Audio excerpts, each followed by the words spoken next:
الحمد لله والصلاة والسلام على سيدنا محمد وعلى آله وأصحابه أجمعين. الحمد لله والصلاة والسلام على سيدنا محمد وعلى آله وأصحابه أجمعين. أما بعد فأعوذ بالله من الشيطان الرجيم. بسم الله الرحمن الرحيم. لقد كان لكم في رسول الله أسوة حسنة لمن كان يرجو الله واليوم الآخر. صدق الله العظيم. اللهم صل على سيدنا محمد النبي الأمي وعلى آله وأصحابه وسلم. اللهم صل على سيدنا محمد النبي الأمي وعلى آله وأصحابه وسلم. میرے معزز مسلمان بزرگوں، عزیز بھائیوں، یہ ربیع الاول کا مہینہ ہے۔ اللہ کے بعد سب سے بڑی ہستی محمد الرسول اللہ، آپ کی آمد اسی مہینے میں اور انسانیت کے لیے سب سے بڑا غم اور امت کے لیے سب سے بڑا تکلیف کا موقع وہ آپ علیہ الصلاۃ والسلام کا اسی مہینے میں دنیا سے تشریف لے جانا ہے۔ خوشی بھی اتنی کہ اس سے بڑی خوشی اس امت کے لیے نہیں ہو سکتی، غم اور درد بھی اتنا جب آپ کا اس مہینے سے جانا ہوا تو اس کی بھی نظیر امت کے غموں میں نہیں ملتی۔ حضرات صحابہ رضوان اللہ علیہ اجمعین، حضرت عمر جیسا آدمی اس غم کی گھڑی میں کہنے لگے، اگر کسی شخص کی زبان سے میں نے یہ سنا کہ اللہ کے نبی فوت ہو گئے ہیں تو میری تلوار ہوگی، اس کی گردن ہوگی، مجھ سے برداشت نہیں ہوگا یہ جملہ۔ حضرت صدیق ہیں رضی اللہ تعالیٰ عنہ، حضرت عمر کا یہ حال دیکھتے ہیں تو قرآن کی آیت پڑھتے ہیں، وَمَا مُحَمَّدٌ إِلَّا رَسُولٌ قَدْ خَلَتْ مِن قَبْلِهِ الرُّسُلُ أَفَإِن مَّاتَ أَوْ قُتِلَ انقلبتم عَلَىٰ أَعْقَابِكُمْ۔ محمد صلی اللہ علیہ وسلم اللہ کے رسول ہیں، اس سے پہلے بھی رسول آئے چلے گئے۔ أَفَإِن مَّاتَ أَوْ قُتِلَ انقلبتم، کیا وہ ان کا انتقال ہو جائے یا وہ شہید ہو جائیں تم دین حق کو چھوڑ بیٹھو گے؟ حضرت عمر فرمانے لگے، یہ میرے کانوں میں آواز صدیق کی پڑی، مجھے یوں لگا جیسے یہ قرآن کی آیت ابھی اتری۔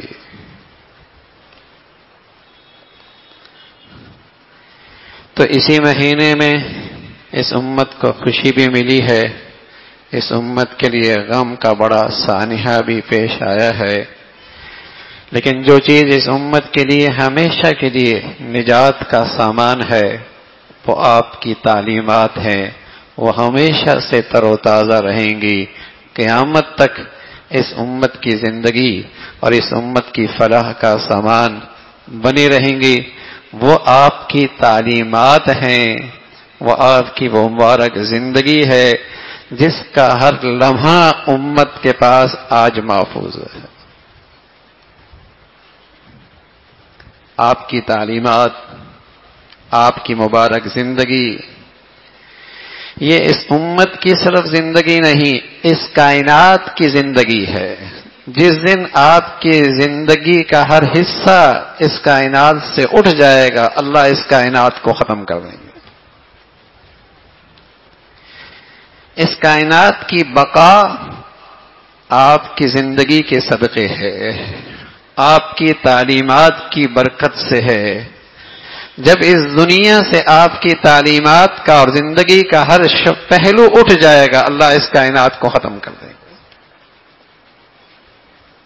تو فلاح، کامیابی، نجات، زندگی وہ آپ کی تعلیمات ہیں، وہ آپ کی اتباع ہے، اور وہ 100% اس امت کے پاس محفوظ ہے. کوئی زندگی کا پہلو ایسا نہیں کہ امت اسے اپنانا چاہے اور امت کے پاس وہ موجود نہ ہو. یہ اللہ کے نبی صلی اللہ علیہ وسلم کو عظیم معجزہ ہے کہ پہلی امتوں کے پیغمبر آئے، زندگیاں بھی مٹ گئیں، رسول کریم صلی اللہ علیہ وسلم آئے اور تشریف لے گئے، لیکن آپ کی زندگی قیامت تک محفوظ رہے گی. کوئی تعلیمات کا ذرا سا پہلو بھی ایسا نہیں جو یہ امت گم کر بیٹھی ہو. یہ آپ کا وہ عظیم الشان معجزہ ہے. تو اس مہینے میں مسلمان اپنے اس تعلق کا جائزہ بھی لیں، عہد بھی کریں کہ آج اللہ کے نبی کی جو امانت ہمارے پاس ہے، ہمارا اس تعلیمات پر اعتماد کتنا ہے، نبی کی زندگی کی اتباع کتنی ہے. یہ تجدید عہد کی گھڑی ہے، یہ احتساب کا موقع ہے، یہ فکر مندی کی لمحہ ہے کہ آج بحیثیت مسلمان جو اپنے نبی پر ایمان بھی لاتا ہے، دعویٰ بھی ہے، اسے اپنی نبی کی تعلیمات پر آج اعتماد کتنا ہے. اللہ کے نبی صلی اللہ علیہ وسلم ہیں 40 سال کے بعد پہلی مرتبہ اپنی قوم سے اعتماد لیتے ہیں. اعتماد کے لیے پہاڑی پہ کھڑے ہوتے ہیں، صفا پہاڑی پہ کھڑے ہو کر سارے سرداران قریش کا نام لے کر انہیں بلاتے ہیں. جب وہ اکٹھے ہو جاتے ہیں تو آج کے دنیا کے لحاظ سے ان سے اعتماد کا ووٹ لیتے ہیں اور کہتے ہیں تم میرے بارے میں کیا کہتے ہو. تو سب نے بجک زبان آپ پر اعتماد کا اعلان کیا اور کہنے لگے ما جربناک علیک الا صدقا، ہمارا تجربہ ہمیشہ یہ رہا ہے آپ کی زبان سے جو بول نکلے وہ سچے ہیں، آپ کی زندگی میں کبھی جھوٹ نہیں ہے. ابو سفیان ابھی مسلمان نہیں ہوئے تھے، قیصر کے دربار میں گئے اور قیصر پوچھنے لگا ابو سفیان یہ بتاؤ جو شخص رسالت کا اعلان کر رہا ہے اس نے کبھی جھوٹ بھی بولا ہے؟ اس نے کبھی جھوٹ بھی بولا ہے؟ تو ابو سفیان بعد میں مسلمان ہوئے، کہنے لگے میں نے بہت سوچا لیکن نبی کی زندگی تھی ہی ایسی، مجھے اقرار کرنا پڑا کہ اس شخص نے کبھی جھوٹ نہیں بولا. تو قیصر کہنے لگا جو مخلوق کی خاطر اور مخلوق کے لیے اور دنیا والوں کی خاطر اور دنیا کی خاطر جھوٹ نہیں بولتا وہ اللہ کی نسبت سے جھوٹ کیسے بول سکتا؟ تو قوم نے اعتماد کا اظہار کیا کہ ہم نے آپ کو ہمیشہ سچا پایا ہے. آپ کہنے لگے میں پہاڑی کے اوپر کھڑا ہوں اور اگر تم سے یہ کہہ دوں کہ پیچھے ایک لشکر ہے، تم پر حملہ آور ہے، کیا تم مجھ پہ اعتماد پھر بھی کر لو گے؟ تو قوم کہنے لگی بظاہر ایسی کوئی صورت ہے تو نہیں، ہم ہی اس پیچھے کی آبادی کے رہنے والے لوگ ہیں، آپ اس پہاڑی پہ کھڑے ہیں، لیکن اگر آپ کی زبان سے یہ بات نکلی تو ہم اپنے مشاہدے کو ٹھکرا دیں گے، آپ کی بات پر اعتماد کر لیں گے.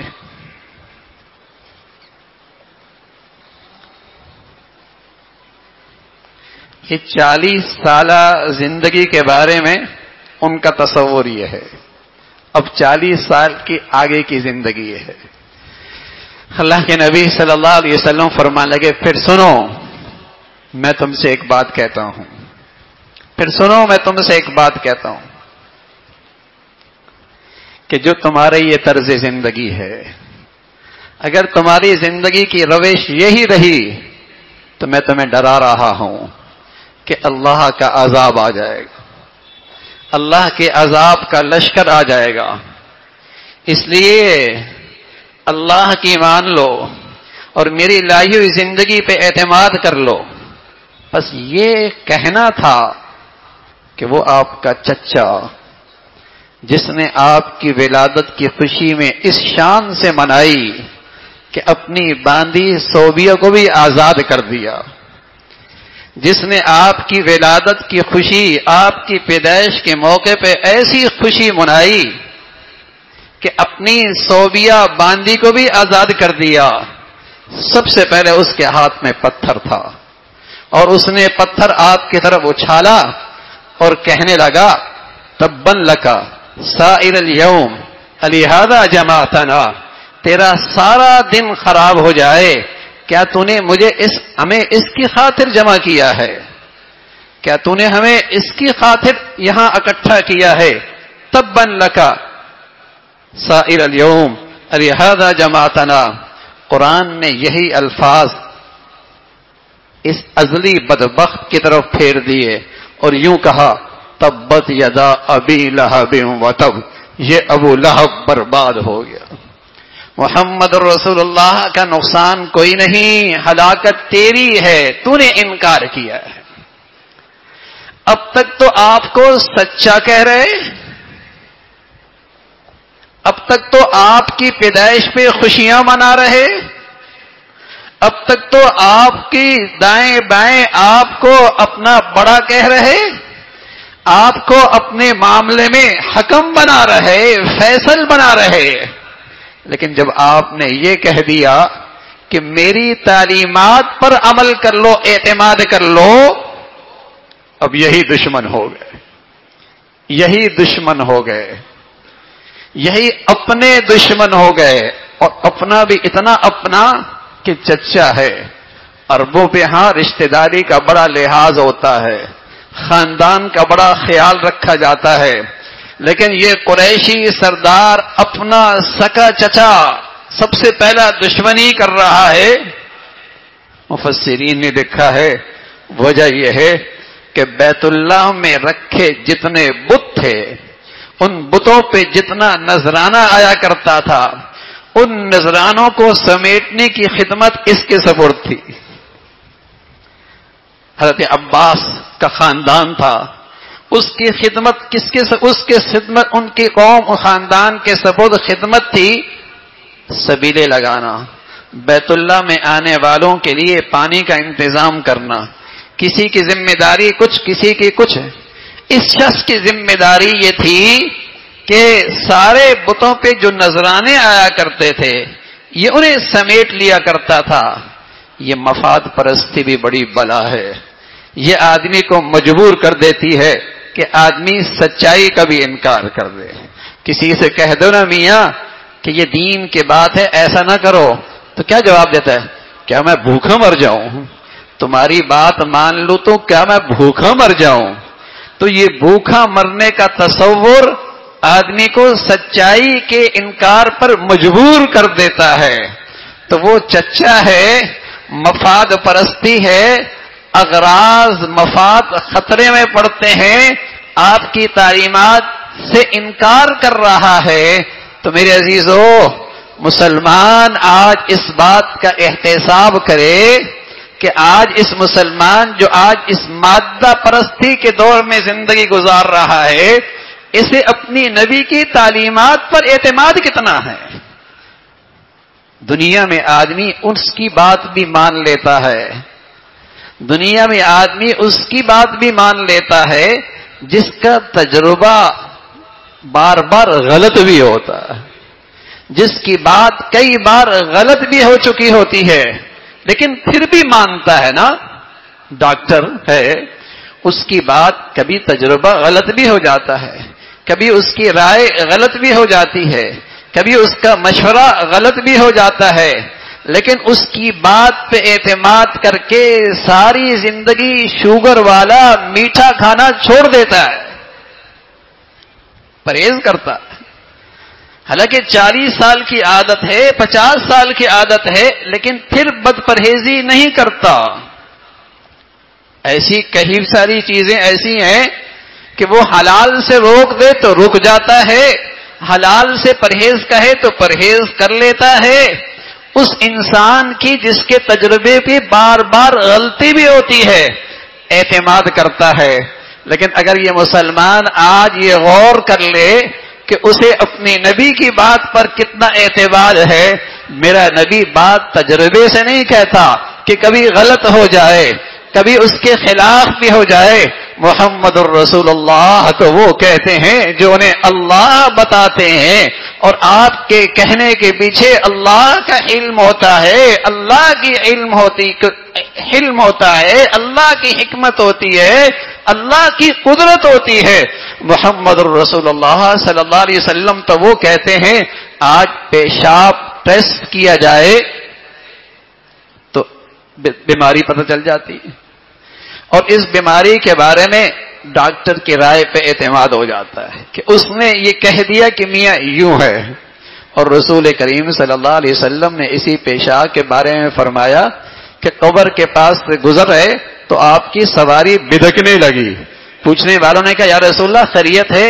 فرمایا اس قبر والے کو عذاب ہو رہا ہے، اس کی آواز آئی ہے، سواری بھی بدکنے لگی ہے، مجھے بھی اس کی آواز سنائی دی ہے، بدکنے لگی سواری۔ حضور علیہ الصلوۃ والسلام سے پوچھا گیا یا رسول اللہ اس قبر والے کو کون سا عذاب ہو رہا ہے؟ فرمایا کوئی ایسے بڑے گناہ نہیں کہ جس سے بچنا مشکل ہو جائے، کوئی ایسے بڑے گناہ نہیں جس سے بچنا مشکل ہو جائے، صرف یہ ہے کہ یہ شخص پیشاب کے قطروں سے اپنے جسم کو نہیں بچایا کرتا تھا، یہ پیشاب کے قطروں سے اپنے جسم کو نہیں پاک رکھا کرتا تھا، اور دوسرا یہ چغل خوری کیا کرتا تھا، یہ چغل خوری کیا کرتا تھا۔ اب اللہ کے نبی ہیں، اللہ کے نبی ہیں، لیکن آج مسلمان اپنی نبی کی بات پہ کتنا اعتماد کرتا ہے؟ ایک ریئیکشن اس پیشاب کے بارے میں ڈاکٹر نے بتا دیا کیسی پرہیز کرتا ہے، اور ایک اس پیشاب کی بیماری کے بارے میں اللہ کے نبی نے بتا دیا، اور جو بات تجربے کی نہیں مشاہدے کی ہے۔ اللہ نے اپنے پیغمبر کو جنت دکھائی ہے، اللہ نے اپنے نبی کو جہنم دکھائی ہے۔ آپ علیہ الصلوۃ والسلام جن سے پرہیز بتا رہے اس کا ریئیکشن آنکھوں سے دیکھا ہے، آپ علیہ الصلوۃ والسلام جن نیکیوں کے بارے میں بتا رہے اس کا انعام و اکرام آپ نے اپنی آنکھوں سے دیکھا ہے۔ لیکن آج مسلمان اپنی نبی کی بات پہ اعتماد کتنا کرتا ہے؟ اللہ کے نبی پہ آج مسلمان کا یہ اعتماد کتنا ہے؟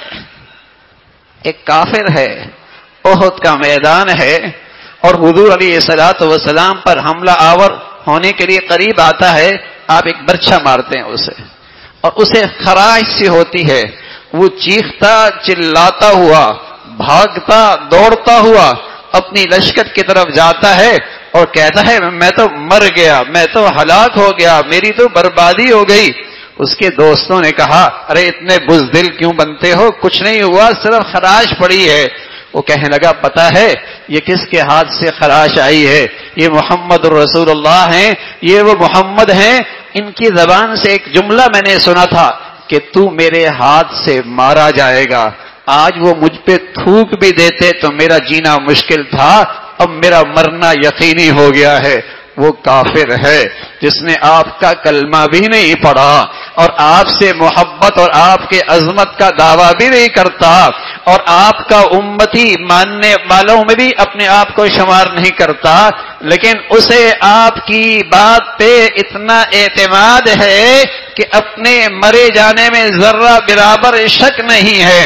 اور آج مسلمان جو محمد الرسول اللہ بھی کہتا ہے، لا الہ الا اللہ محمد الرسول اللہ بھی کہتا ہے، اور آپ کو اللہ کا سچا پیغمبر رسول بھی کہتا ہے، لیکن آج دیکھیے اسے اپنی نبی کی زندگی پر اعتماد کتنا ہے۔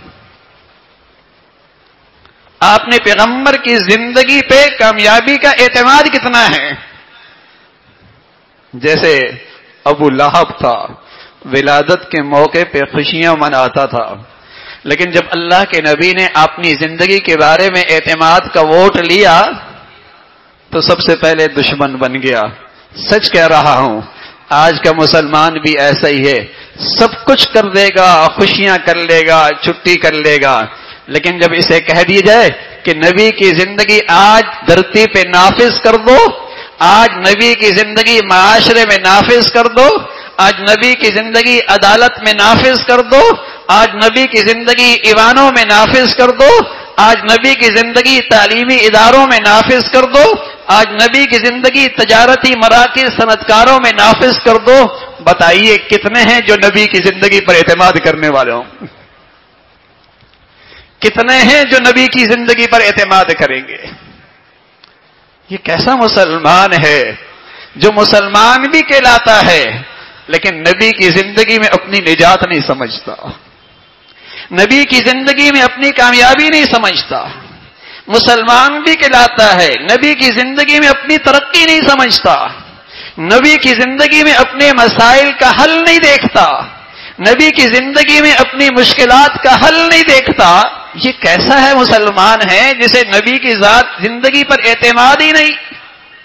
تو میرے عزیزو، یہ لمحہ ہے، احتساب کا ہے، یہ گھڑی ہے، ہمیں تجدید عہد کرنا ہے، ہمیں دیکھنا ہے کہ ہمیں نبی کی زندگی پر، تعلیمات پر اتنا اعتماد ہے جسے ایک عام انسان پر کی بات پر ہم اعتماد کرتے، اور نبی کی وہ بات قرآن میں موجود ہے، نبی کی وہ بات حدیث میں موجود ہے، نبی کی وہ بات اللہ اور اللہ کے رسول کی، اللہ کی حفاظت میں موجود ہے۔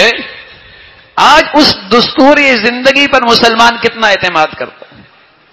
اس پوری کائنات کی روح اللہ کے نبی کی زندگی ہے، اور سچ کہہ رہا ہوں، یہ امت جیسے جسم کی روح ہوتی ہے، جب تک یہ روح رہتی ہے آنکھیں صحیح کام کرتی ہیں، زبان صحیح کام کرتی، اعضاء جوارے صحیح کام کرتے ہیں، فساد نہیں آتا، ٹوٹتے نہیں، بکھرتے نہیں، کمزور نہیں ہوتے۔ جب تک امت کے اندر میرے نبی کی زندگی کی روح موجود تھی، یہ سلامت تھی امت، یہ امت سلامت تھی، یہ امت سلامت تھی۔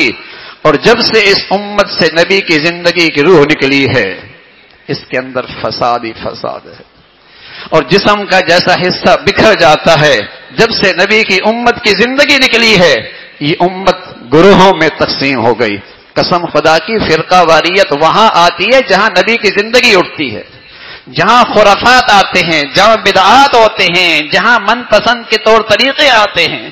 نبی کی زندگی تو اس امت کو وحدت کی خوبصورت سانچے میں ایک کر دیتی ہے، یہ امت نبی کی زندگی سے ایک رہتی ہے، لیکن یہ فرقہ پرستی، گروہ پرستی، رنگ پرستی، علاقہ پرستی، وطن پرستی، قومیت پرستی کی ان بدبودار ناروں اور گندگیوں میں تب پڑتی ہے جب اس کی زندگی سے نبی کی تعلیمات، نبی کی زندگی کی روح نکلتی۔ آج اس امت کی بڑی ضرورت ہے یہ وحدت کے ساتھ ایک ساتھ کھڑی ہو، یہ امت مسلمہ لا الہ الا اللہ محمد رسول اللہ، نبی کی اس زندگی، نبی کے اس نام پر ایک کندھے سے کندھے ملا پہ کھڑی ہو۔ لیکن آج امت خرافات میں کھو گئی ہے، بدعات میں کھو گئی ہے، اور ہر اس چیز کو لے کے کھڑی ہے جس سے امت اور نفرتوں کا شکار ہو رہی ہے، اور تعصب اور فرقہ واریت کے اندر پڑ رہی ہے۔ اللہ رب العزت اس امت کی حفاظت فرمائے۔ تو میرے عزیزو، یہ مہینہ جائزہ لینے کا ہے کہ ہمیں اپنی نبی کی ان تعلیمات کا جو قرآن میں موجود ہیں، احادیث کے ذخیرے میں محفوظ ہیں، اعتماد کتنا ہے، اور میری زندگی اس تعلیمات سے قریب کتنی ہے۔ اللہ رب العزت ہمیں اپنے نبی کی سچی محبت، عظمت اور کامل اتباع نصیب فرمائے۔ وآخر دعوانا الحمدللہ رب العالمین۔